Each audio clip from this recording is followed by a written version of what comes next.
नमस्कार साथियों, स्वागत है आपका हमारे इस चैनल तेज खबर 26 पर। तो आज की जो मीटिंग हुई है ये हम एक तरीके से हमें जो समझ में आया वो ये है कि यह फाइनल मीटिंग की तरह हो गई है। अब इसके ऊपर जो हमसे चर्चा की वो चर्चा के विषय लेटर में लिखकर वो हमें आज सौंपेंगे, ये उनका कहना है। आज नहीं तो कल सुबह हो जाएगा। नमस्कार दोस्तों, इन प्ले खबर चैनल के एक और नए वीडियो में आप सभी दोस्तों का फिर से एक बार स्वागत है।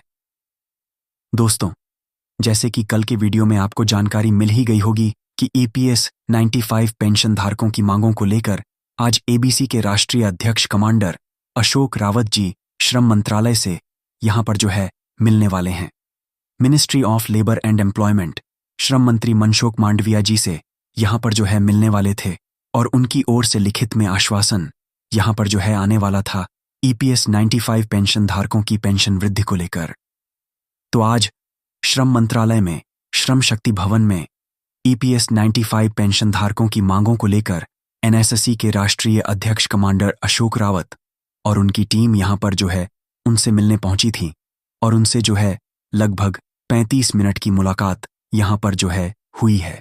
इस तरीके की जानकारी NSSE के राष्ट्रीय अध्यक्ष कमांडर अशोक रावत जी की ओर से दी गई और फिर से एक बार EPS 95 पेंशन धारकों की मांगों को लेकर ठोस आश्वासन यहां पर श्रम मंत्री की ओर से दिया गया है। और जहां तक बात की जा रही थी लिखित में आश्वासन की, तो ये लिखित वाला आश्वासन भी आज नाइट में या कल सुबह तक उनके पास यहां पर पहुंच जाएगा, जिसे कि वह मीडिया के माध्यम से सभी EPS 95 पेंशन धारकों के बीच रखेंगे। ये सारी जानकारी NSSE के राष्ट्रीय अध्यक्ष कमांडर अशोक रावत जी की ओर से दी गई है। कल आदरणीय श्रम मंत्री जी ने हमको बुलाया था कल के आंदोलन से पहले और प्रॉमिस किया था कि आज वो हमें लेटर देंगे और जो भी है बताएंगे। उनसे हमारी काफ़ी देर तक बात हुई, मीटिंग हुई। उसमें उन्होंने कहा कि सरकार सकारात्मक है, वो तो पहले से कह रहे हैं, लेकिन उसके बारे में वो पूरा लेटर हमें आज सौंपेंगे। लेटर का उन्होंने ड्राफ्टिंग भी बता दिया उनके PS को और वो अभी लेटर बना रहे हैं। वो लेटर आज हमको मिल जाएगा।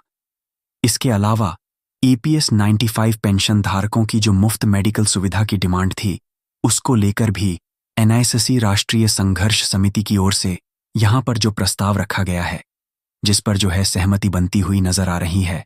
और EPS 95 पेंशन धारकों की मांगों को लेकर और उसमें जो मेडिकल सुविधा की डिमांड थी उसे आयुष्मान भारत योजना के तहत यहां पर कवर करने की बात की जा रही है। वैसे भी गवर्नमेंट की ओर से 70 साल और उससे ज़्यादा के उन्हें ऑलरेडी आयुष्मान भारत योजना के अंतर्गत कवर किया जा रहा है और जो कर्मचारी यहाँ पर सेवा में है उन्हें ESIC के अंतर्गत कवर किया जाता है। बचे हुए 12 साल यानी कि रिटायरमेंट के समय से लेकर 70 साल की उम्र तक, यानी कि 78 साल से लेकर 70 साल की उम्र तक EPS 95 पेंशन धारकों को मेडिकल फैसिलिटी नहीं मिल रही है। तो ये 12 साल के लिए यहाँ पर मेडिकल फैसिलिटी देने की भी चर्चा आज यहाँ पर की गई है।